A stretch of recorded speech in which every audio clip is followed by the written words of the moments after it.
Zoom, but Okay, all right. I Well, do good my best. morning. Good morning, everybody. Thank you for joining MFCA for our Faith and Festivities presentation today about, navigating the holidays with the Muslim refugee youth that are under your care. We have Imam Kip this morning who has been really gracious in being here with us today and, sharing words and advice with you all. And we will begin with him. And we will begin the presentation now. We are recording the presentation for those that cannot attend, but we're happy that you're all able to be here with us this morning. So we thought that we would bring this presentation to you during the holiday season when many of us are struggling to accommodate the Muslim refugee youth, within your care and support their cultural and religious needs, and at the same time make them feel part of the holidays that you are, holding in your homes or in the foster group homes or in other places that they need to be around. So we will begin with Imam Kip, and I will go to the next slide, and I'm hoping that you can all see the presentation. Okay, so Go ahead, Imam Kip. Thank you for uh, being here. yes, so thank you guys for having me. And thank everybody for what you guys are doing to try to help these youth, whether that's foster parents or people in organizations, uh, or people who are involved in helping in the some of the homes that we have kids in. We all know that these kids need so much, and so I just want to thank everybody for everything that you do.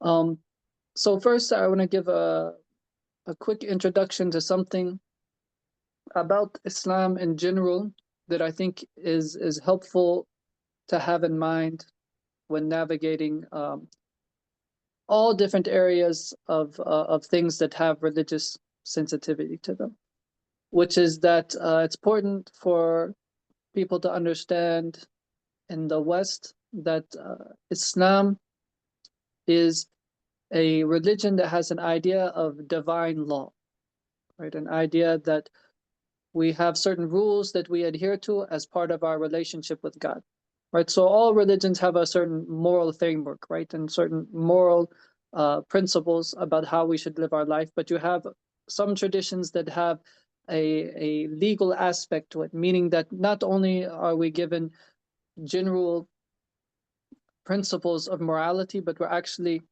given specifics about how to live our lives. And so, even just to give kind of an example of that, in all religions, we have the idea of you should treat your neighbor well, right? But in Islam, not only do we have that concept of you should be good to your neighbor, but then we have specific rules about what exactly does it mean to be good to your neighbor. So, it means that you can't encroach on their property. This is something that's not allowed. You can't build something in your house in a way that harms their house, right? So you have specific rules about how to apply that general moral principle. And so this is something that we should always keep in mind. And I usually start with this anytime when I talk to a group of non-Muslims who are dealing in any capacity with Muslims, to understand, just because that could be very different than what we're used to in the West in terms of religious tradition.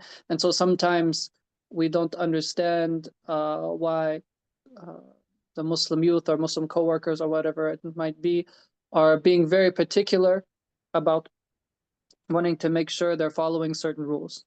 And so probably the place where comes up with you guys the most often is in food, right? That's probably, as soon as somebody comes in your house, a day can't go by without them needing to eat something, right? So right away you run into this issue of, they say, okay, we want our food to be halal, meaning that it's something allowed by the divine law of Islam. And so when it comes to holidays, that same thing applies too. And I'm sure from your guys' experience, you know that in Islam, we have two religious holidays. We have Eid al-Fitr, the Eid celebration that happens at the end of Ramadan. And then we have Eid al-Adha, the Eid that happens at the culmination of the Hajj pilgrimage. And so these are our two religious holidays that we are supposed to celebrate as a part of our religious life, and to have a good time on that day, and to enjoy ourselves and to celebrate as an actual, not just something that's fun, but considered for us to be an act of worship. So when it comes to holidays outside of that, right? So we said we have these two uh, holidays that we are supposed to celebrate as part of our religious law, that we do celebrate those. Then other holidays, now we have to ask ourselves the question, okay, what does the divine law say for us about these holidays? And so the kind of most mainstream and common understanding is that uh, usually Muslims would not uh, want to directly participate in a holiday that is explicitly religious from a tradition outside of Islam. Um, and so that's where here now you guys are going to get into a little bit of uh, tricky territory when it comes to navigating the holiday seasons with your uh, Muslim youth. Um, because for a lot of people, I mean, if you can imagine what it would be like, you're in a place in a Muslim country where all you know is Muslim civilization and Muslim holidays, and then now you're in culture shock. You've been brought into a different part of the world, in a place that you're completely not used to, and then now, not only are you not able to really celebrate your own holidays the way that you used to when you were in your home country, but now also there's a whole bunch of other holidays that are happening around you, but they aren't the holidays that you're used to. And some of them are explicitly linked to a different religious tradition than your own. So I think for everybody's different, everybody has their different understandings and their different backgrounds. But for a lot of people, the idea of directly participating in a celebration of a religious holiday from a different religion would feel problematic in some way or another. So that's the first thing, is that you want to be very sensitive to that we're not putting pressure on people to participate in something that from their point of view is their participation in that would be going against their following of divine law.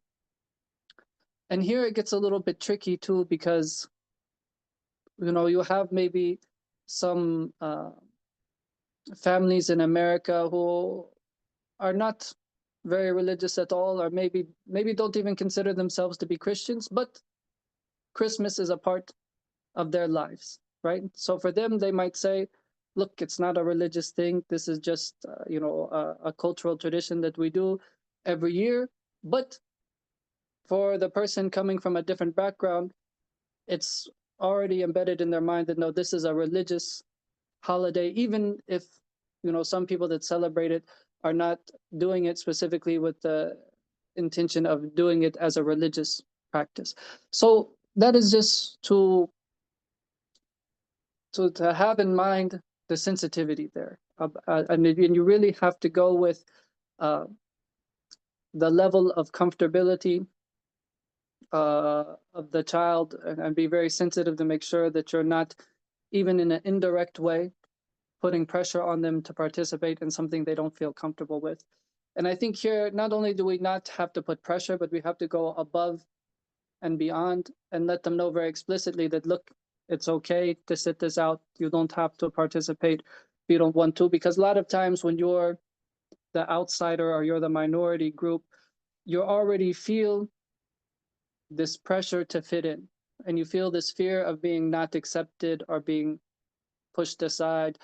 Um, and so nobody even has to tell you, hey, look, we want you to do this. You already feel that, okay, maybe if I don't do this thing that everybody else is doing, it's going to make them look at me differently, or I'm not going to, get the services that I want to get.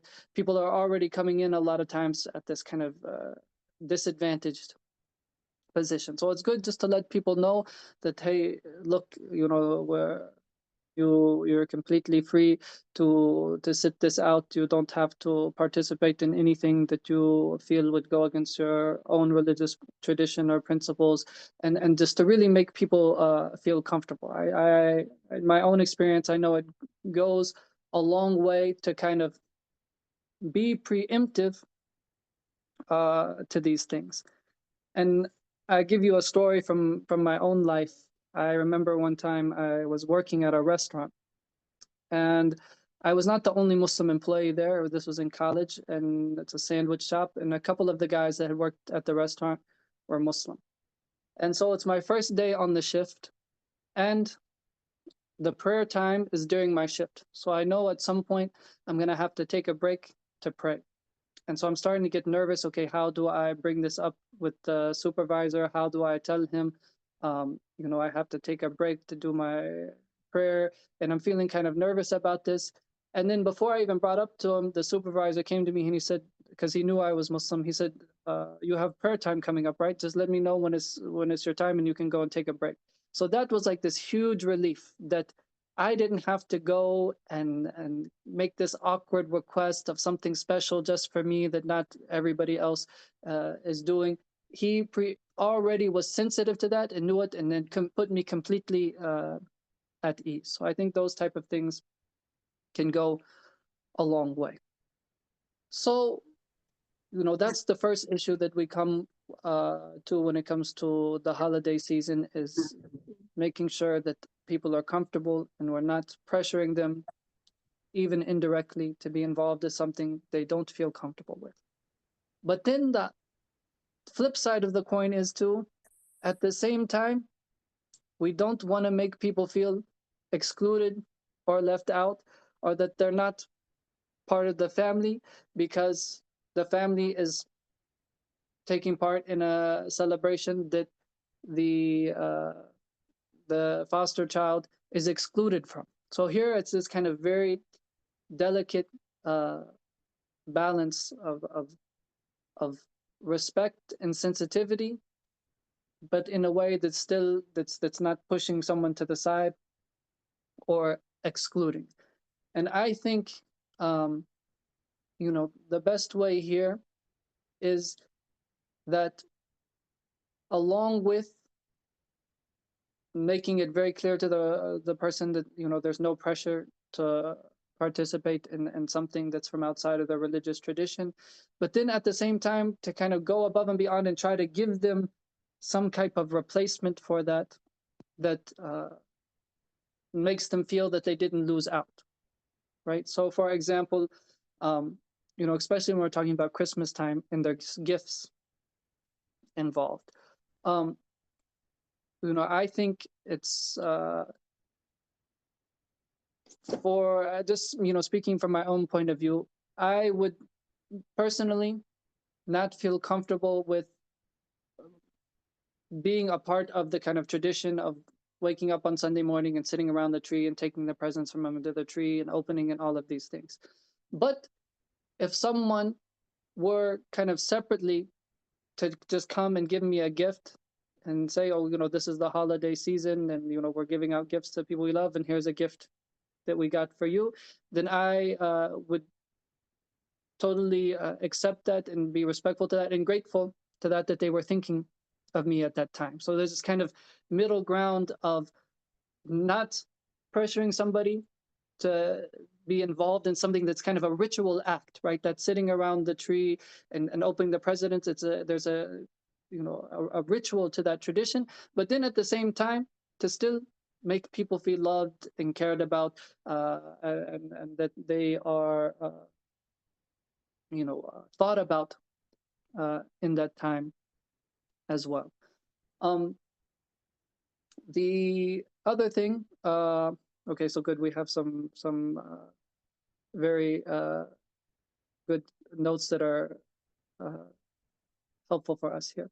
So I do think always it's good to focus on things that we have in common, right? So the holiday season also can be a good conversation starter time. So you can teach, the kids in your home about your celebrations, about what you celebrate and what they're about, and then they can teach you about their celebrations as well too. So maybe depending on what part of the world kids are coming from, maybe they have no experience with Christmas at all whatsoever. And everybody's going to be different, right? If you have a kid that's coming from Ethiopia, for example, where it's half Muslim and half Christian, they're going to know about Christmas, right? If you have a kid coming from Syria, they're going to know all about Christmas. If you have a kid coming from Afghanistan, they might have very little experience at all with Christmas whatsoever. So I think it's a good time to, of course, according to the level of understanding of the child and their age, to have a dialogue where, hey, look, this is what we celebrate and this is why we celebrate it. Why don't you tell us about your culture and your religion's celebrations, and why you celebrate them, and what uh, is involved in those. Uh,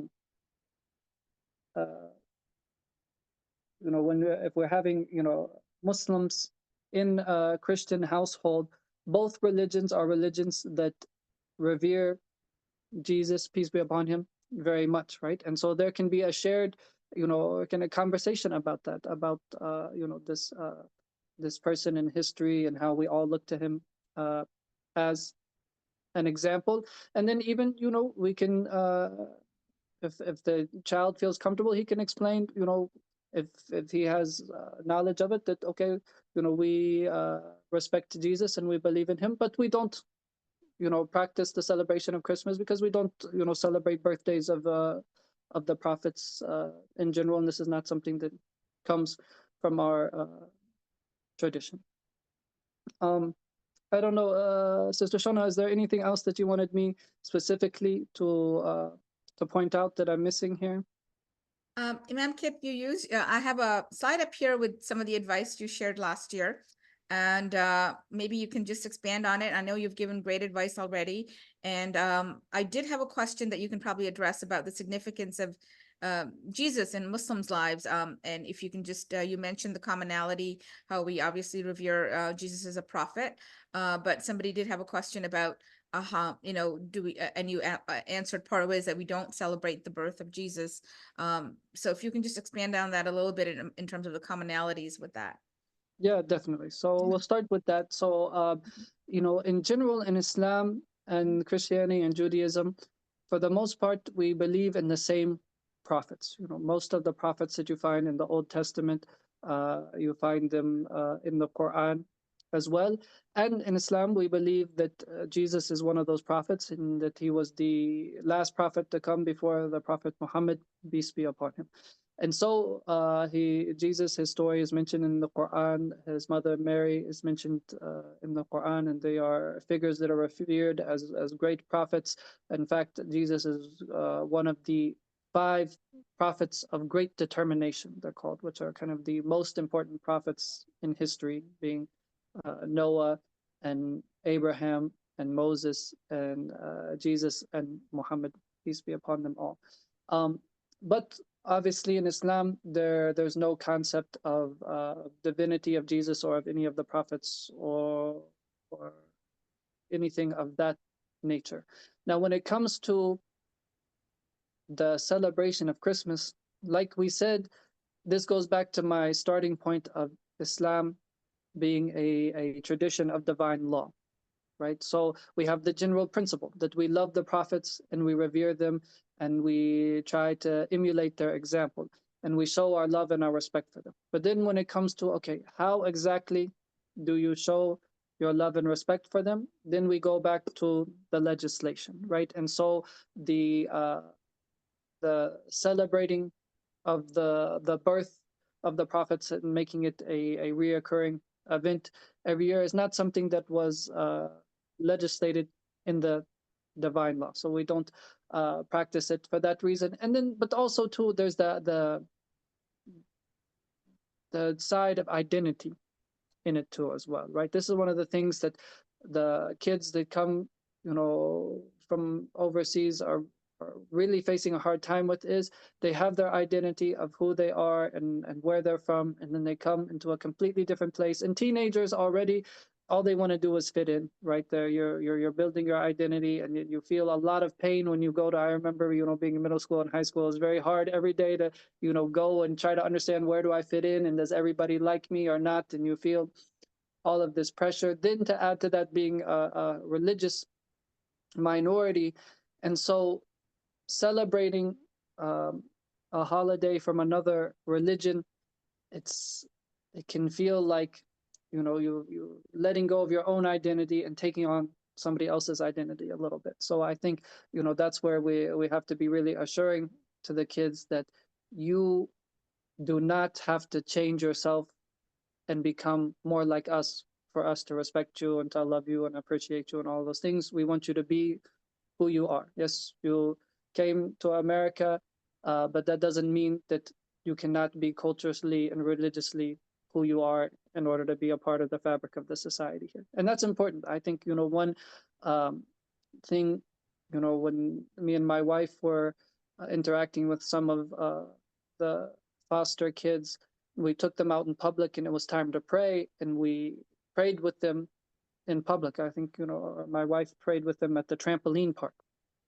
And for them, they were very shocked to say, like, you're going to pray here where everybody can see you. Because in their minds, they were thinking everybody's going to look at you and realize you're different. And that's scary and dangerous. Basically, that means that the underlying psychology here was, if we're going to live here, we have to blend in like everybody else. And my wife just told me, no, that's not like that in America. That's a misconception. You can stand up. Everybody's different, right? You have, you know, people from all different cultures living here who hold on to their cultures and don't have to change to be a part of the society here. Um, so that's kind of general advice.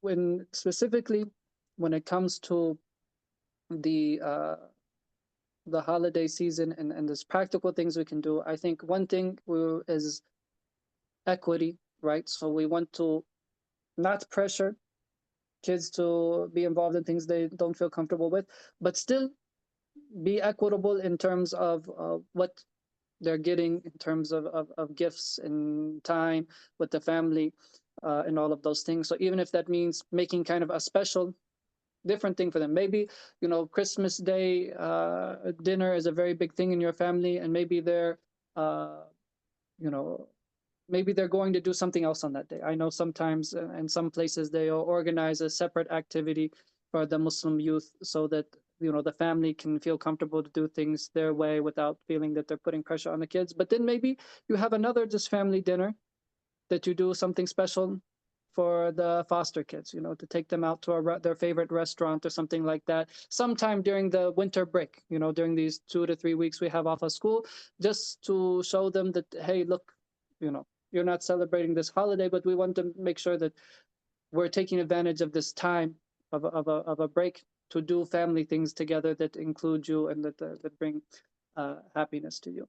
And then also, I think one of the best things you can do, because everybody's situation is different, whether the age of your kid, where the kid is from, where you are at, what the Muslim community is like at the place you're at, are all going to be factors that influence how to best uh, deal with these situations. So I recommend definitely being in contact with the Muslim community in whatever area you're in. And not just for this, for all of the needs of your kids. So here in Grand Rapids, for example, I'm always available. Anybody wants to reach out to me. Our resources are limited. I don't always have all of the things to offer. I wish we did. I know one parent reached out to me, um, about a mentoring program. Uh, I wish we had that right now, but we're just not there yet, to have something that organized. But even just something simple as a question, hey, look, do you think that this is an appropriate thing to do with my youth? You can reach out to me. Or even if the youth is confused sometimes. A lot of times the youth will come to me in the masjid and say, look, I don't know. Is this something that's allowed or not? A lot of times, we go to opposite extremes. Sometimes we go, okay, like just don't worry about it, just do everything everybody else is doing and not thinking about it. And then some kids go the opposite way. They say, no, I don't want to do anything at all because I'm afraid that everything is wrong here because it's different than what I'm used to. And then they come to me, and a lot of times I tell them, look, this thing and that thing and that thing that you were worried about, there's no problem with it. It's not something that's against Islam, so no problem to participate in that. So I would just encourage, any questions or doubts you have anything about at all, or that your youth have, to reach out to me or whoever is the Muslim community resources available in your area, because like I said, everybody's situation is different in particular to them. Thank you, Ma'am Kip. Thank you for always being available to the community. One other question we had, maybe you can ask, relates to similar to gift giving, is it all right if a youth participates in going to see Santa, or they desire to see Santa if you're walking through a mall? How do you navigate that? Yeah, so I mean, here's where it gets tricky because um, again, things are going to depend on the situation of the child. So for example, if a kid is a unaccompanied minor, but they're still, they're not orphans, they have their family and they have their parents, and you're in contact with their parents, then their parents have the right to set perimeters about what they feel comfortable with for their kids, right? Especially when it comes to the religious things. They still are the people who have the last say to say, look, I don't want my kid engaging in this, or yes, this is okay, it's no problem for me.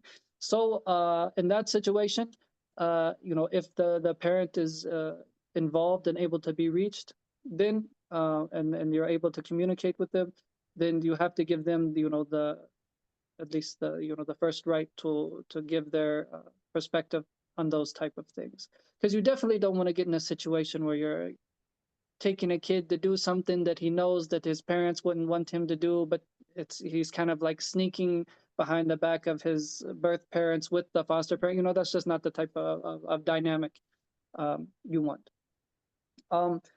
If the kid is not sure about whether this is something that they should be doing or not, then like I said, you can reach out to me or the Islamic Center in your area.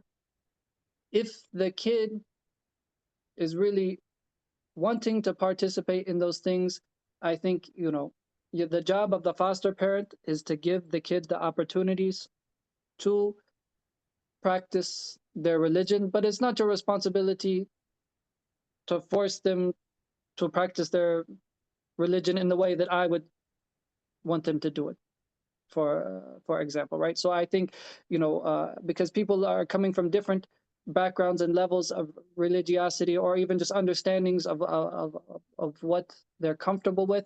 So and again, here it depends on the age of the child, right? I think if the child is really young, where they're not really old enough to discern those things for themselves, then I would advise that defer to someone like me, and what we would advise to is okay with. But I think, if you have a 17-year-old kid in your home, I just think practically it's not going to work. That, I mean, the 17-year-old probably doesn't want to see Santa anyway. But if you have a 17-year-old that's wanting to do something that, maybe I would tell him, no, this is not the best thing for you to do as a Muslim.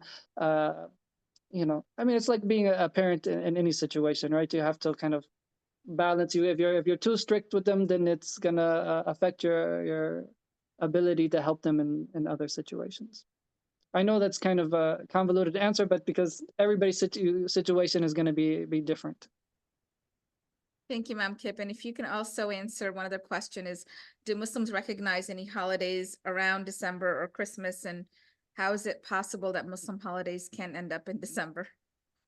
Yeah, so our holidays in Islam follow the lunar calendar, right? And the lunar calendar is shorter than the solar calendar, right? So the seasons are fixed, they go with the solar calendar, but the lunar calendar every month is between 29 to 30 days. And so our holidays are fixed according to their time in the lunar calendar, but that means that they are moving throughout the year of the solar calendar. and taking place in different seasons, right? So, uh, for example, Ramadan, is a big time uh, month of religious commitment and celebration, is going to start on March 1st, roughly, in 2025. But in 2026, it's going to start in the middle of February, right? And then the next year is going to start at the beginning of February. So they will keep moving around the year. So I know that makes it complicated for you guys because you have to keep up with a different calendar. But so, right now we don't have anything that is coinciding with the holiday season of winter right now. I think 2 years ago it was very interesting that we had uh, Easter and one of the Jewish holidays and Ramadan all taking place at the same time. So some years that happens where you have overlap, but nothing this year. Thank you.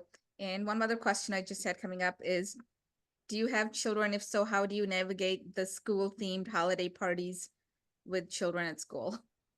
Yeah. So I do have children. I have a 6-year-old and a 8-year-old. Um, and, we took the hard route on this one, which is that we are currently homeschooling our kids. So we don't have to worry about that. But definitely, um, in if the kid is in a school setting where they are um, these holiday celebrations are going on, I think it's the same thing as in the home, right? You want to make it very clear to them that you don't have to participate in anything that you don't feel comfortable with, and let them know that, like, this is a regular thing, right? I remember growing up, when there was choir, they would sing songs. And then when there were certain, songs that were religious, there were certain kids that would go off to the side and not participate in them because they were from a religious tradition that don't have those same songs. I mean, a lot of kids are coming from a place where you don't have the concept of religious freedom that we have in America. So a lot of people just don't know that, like, it's okay to not participate and that you have that right and the accommodations will be made for you. So I think, just to let them know and to advocate, for them to say, hey, look, my kids don't celebrate Christmas. Can they sit out this thing? And then also, to try to make sure though that it's done in a way where they don't feel, sidelined or that they've, been cheated out of a good experience. Thank you, Imam Kip. If anyone has any other questions before Imam Kip leaves us, feel free to put it in the chat or unmute yourself and ask him. But we really appreciate you giving us this advice about so many things that we need to watch out for during the holiday season, and also be able to make them feel included in the families and in the setups in their homes. So really appreciate you coming here today, Imam Kip. Is there anything else anybody would like to ask? I know that you had sent me some questions ahead of time, so I received those. But if there's anything that we didn't ask that you'd like to ask, go ahead and do that now. You also need to know that Imam Kip has made himself available. Thank you, Imam Kip. He is at the Al Tawheed Mosque in Grand Rapids, and you can reach out to him there for any kind of support or any kind of community support that you might need up there through him, and we can make information available to you all as well here. Or if there's any other mosques in your area, because I know not everyone here is from Grand Rapids, reach out to me to connect you to that mosque and to the imam so we can find you support in your community as well. So if you don't have any questions, definitely need to say thank you to Imam Kip for joining us, and really appreciate your time and the effort and everything that you've given to the community. And we will continue to tap into everything that you've shared with us here today. Thank you, Imam Kip. Thank you guys for having me. Thank you. I'll see you next time. Yes, Assalamu alaikum. definitely. Is there a question here? Yep, it's just a thanks. So thank you so much. Okay, assalamu alaikum. Alaikum salam. All right.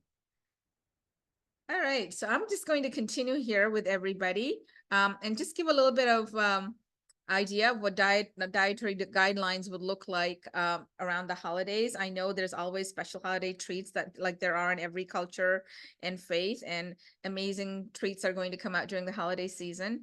What you need to watch out for, just the major stuff, is no pork, halal meat. Halal is just the way food meat is needs to be prepared and slaughtered in the Muslim faith.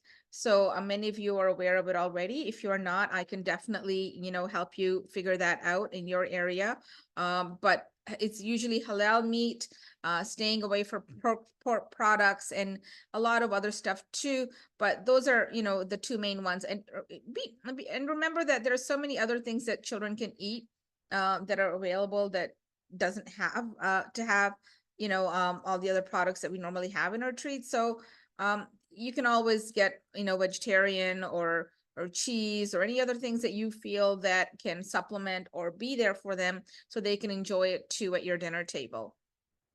Definitely some of the youth might be uncomfortable around alcohol. So maybe just, if you can be mindful of that and be aware and just, let, if they don't feel comfortable, to let them sit separately, or to, walk away from it, or just, realize that that may be a factor as well, because Muslims are not allowed to drink alcohol as well. So finding ways to recognize and incorporate some of these things in the in your shared spaces would lead to inclusivity. Here's some pressures that I thought that Muslims youth would face, maybe potential issues that would come up that you have encountered or may encounter. Just that feeling sometimes to feel the pressure to participate in Christmas or other non-Islamic traditions. Imam Kip mentioned that his kids didn't go to school. I went to school here in Canada and in America, and I did grow up with Christmas holidays throughout, and my parents allowed me to do gift giving, but always with the conversation saying that this is not our holiday, but it's a beautiful thing to do. If you'd like to participate in it, go ahead. So I liked how Imam Kip shared the fact that ultimately it's up to the parents, and then that parent can have that conversation with the child saying, this is Christmas, we don't celebrate it, but yes, you're allowed to participate in some of these beautiful traditions. So having that conversation is really important. And I think that's what makes it easier for everybody too, including yourself. Limiting access to, culturally appropriate resources and support. Because you face that, I would like to help you with that. MFCA is here to connect you. We had Imam Kip today that shared advice, but there are other things that I can connect you if you reach out to me as well. And sometimes there's that lack of understanding can just lead to something you don't understand. So therefore, it becomes uncomfortable for you and the youth that is under your care. So just always, if you have a question, if you feel that something is not right, or if you feel that the child is facing something that's not right, that you always ask and figure it out through reaching out to us or a resource in your community. Here are some ways that you can just, support the Muslim youth. We talked about, common mutual respect and validating their faith and customs during the holiday season. Creating inclusive celebrations is always possible. There's people play board games, people have fun, people do a lot of different things during the holiday season, and they can participate in all of that. That's always a nice thing to be able to be part of that with family. In a family setting, or also in among friends. Encouraging dialogue is, having the youth talk about it. If they're feeling lonely, or you see them isolated, or they are feeling left out, just always reaching out and having that dialogue makes a huge difference. And providing access to resources like having halal food options at the time of the holidays will make a huge difference as well. And collaborating with the community, which is what we just did today, and having Imam Kip with us to share what he would recommend, and offering support through the mosque. I wanted to go through some scenarios and see how we can find answers in these three scenarios. So I thought we can go through a scenario where a youth in the first one is feeling left out during Christmas celebration in a foster home. And then in a second scenario where we are managing some dietary needs during a holiday feast. And then the third one, explaining Islamic practices to peers in group settings. So let's try the first one here and see what we can go through. So here's in our first case study, we have a celebration at schools. It's a 10-year-old Muslim child. She feels uncomfortable participating in Christmas themed activities at school, such as singing carols or exchanging holiday gifts. What do you think? Maybe you can just put it right in the chat. You know, she's facing pressures from peers. She has a fear of being seen as being different. And what can we do? How can we solve this to make it feel as if she's uh, part of the school, part of being feeling that she can be with her classmates and not feel left out? What are some things that you might do? Maybe just feel free to put it in the chat or just speak up. I have some solutions as well that I can present to you. Any ideas? What are some things that can be suggested over here?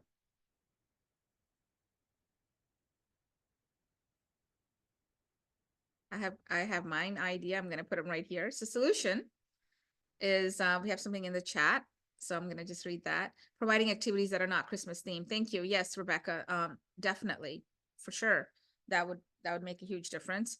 One of the solutions I've put down here is encouraging schools to provide, options such as multicultural holiday celebrations or craft making. I engaged in craft making around Christmas holiday season in school, and then just having the child share his or her traditions with the classmates made a huge difference. I remember one of my own teachers during school said, well, Shona doesn't celebrate Christmas, but she's got a holiday similar to ours, and this is what she does. And do you want to talk about that? And so that made me feel really good, you know.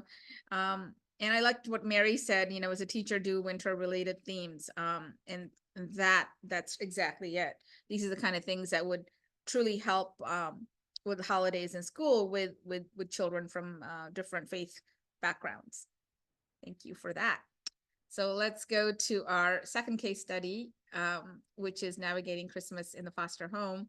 So we have a 15-year-old Muslim youth living with non-Muslim foster parents who celebrate Christmas with decorations, a tree, and holiday meals. And the youth feels conflicted about participating. And look at the challenge here. The challenge is, balancing respect for the foster parents' traditions with maintaining their own faith. How can we help this Muslim youth here with these challenges? What can we do? I know we spoke about some of these, how to find balance here. So what are some ways that you can recommend? And again, just feel free to chat or unmute. And I will put down my own ideas here, which is, I feel that foster parents can involve the youth in conversations about comfort level.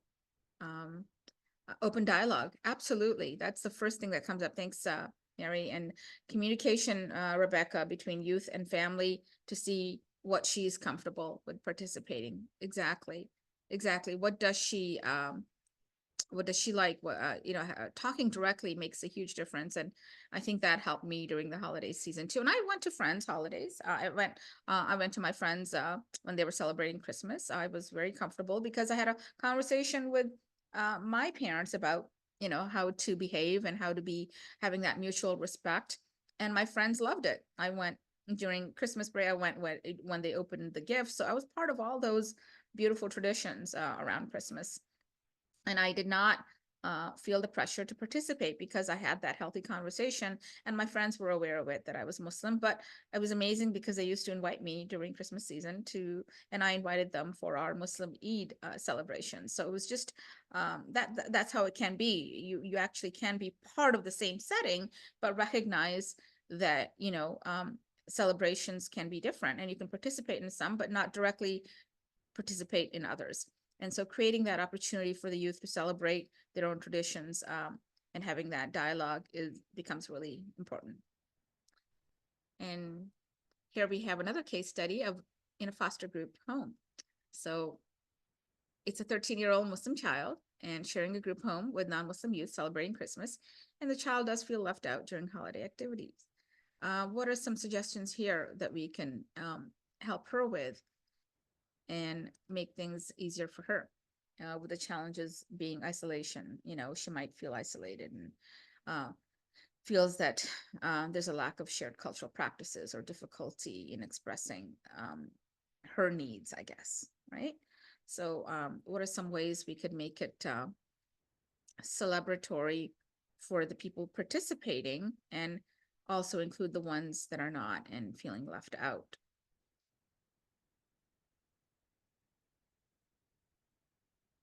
Right, right. And yeah, Travis mentioned others plan some secular activities like outings and maybe a winter party, and offering thanks Rebecca, offering separate activities that she's able to participate in. Right. That's it exactly. So these are the kind of things that we can actually do. There's always something you can do. So staff can organize neutral, inclusive activities, exactly what Travis was mentioning there, and such as movie nights or winter themed crafts. Providing halal meat options if you can, and a quiet space for prayer can also help as well. Um, that makes a huge difference. I think that a child that's feeling isolated will feel like she's part of everything if some of these things can happen. There's so many activities that you can join. It doesn't necessarily mean that you don't have anything to do. When we have activities that around celebrations that are religious, there's many activities that people can participate in, which is fantastic. So thank you for those suggestions. This is what we had now is our last final part of this presentation, which is our any questions. I know we asked some with Imam Kip, and I'm really happy that you were able to, have him be our guest speaker today because he's just a wealth of information and he offered a lot of solutions, I feel. But MFCA is here as well to guide you and to help you and be here for you as you celebrate holidays and are navigating the youth in your care around these holidays with different needs. So if you need anything from us, we are here to help with many types of resources. And we definitely would like to be there for you. So if you have any questions here, let me know. But if you don't, you can reach out to me through an email, a message. I think most of you here know my number, but I'm going to give it to you right here in the chat as well. But I am more than happy for you to reach out to me through my email and also through my cell phone if you need anything that you come upon that is difficult for you to respond to. So thank you. Thank you. If you don't have any questions, thank you. For being here. I did get a great question here from Anne. Thank you, Anne. Will you be doing a presentation in Ramadan? I struggled. Yeah, absolutely. We're offering. So Ramadan this year is scheduled to start with the lunar calendar from around February 28th to March 28th. So my February presentation will be about a week or two before Ramadan to give you ideas about how to, incorporate Ramadan in your activities. And thanks for that. So I will share that date soon for that presentation. And Travis, could you maybe share some information about what would count as Muslim holiday fare recipes? Absolutely. Absolutely. I will, MFCA actually has a booklet we've come up with the recipes, and I will share traditional recipes, holidays, and this is a great point for me to share that MFCA is doing a cooking demo in Grand Rapids. The first one will be in Grand Rapids on January 25th. We are going to be doing cooking with traditional meals. So if anyone can join, let me know. I did send out an email for RSVP. We are going to continue to do that in other localities as well. So if it hasn't come to your community, we hope to come to your community as well with a cooking demo or a similar program that would give you an idea about cultural food, and have like an expert chef on hand that can make these recipes and give those demos. So we're excited about that on January 25th. Absolutely, Travis. I'm now going to reach out to you to get one of those going in Ann Arbor. I think that's a great idea. If you also like that in oh, okay, Rebecca, I will share that with you. Thank you for your email. I'm just gonna jot that down that you did not receive that. So I will get that going. Rebecca, are you also receiving my emails here with the link? If you did not, I'm going to share it with you as well. So I have yours down now, so I will share the cooking demo. So I will reshare the cooking demo with the flyer, and I had sent a Google sign up sheet as well. So I will reshare that with all of you so that you have it. It is on January 25th. It is from 12 to 3 p.m. In Grand Rapids. So I will at Treetops. So I will get that going again, and I will also reach out to you to see if you would like one in your community, and we could try to get one scheduled there as well. So this is exciting. I think it's great to learn about each other's foods. Any other questions? Okay, wonderful. I will share this presentation with you so that you have it as a resource. It's a great resource for you. I will also share the recording of this presentation with our wonderful speaker, Imam Kip, who offers so many solutions. So you will have both of these in your email. If you did not get this email, call me. And I'm also going to type in my email here for those that do not have my email. There you go. And you have my contact as well. Reach out to me if you have any ideas. If you're struggling through explaining anything to a youth, I'm more than happy to be there for you all. Thank you so much for being here, for tuning in. Enjoy the rest of your week and hope to connect with you all soon. Have a great day.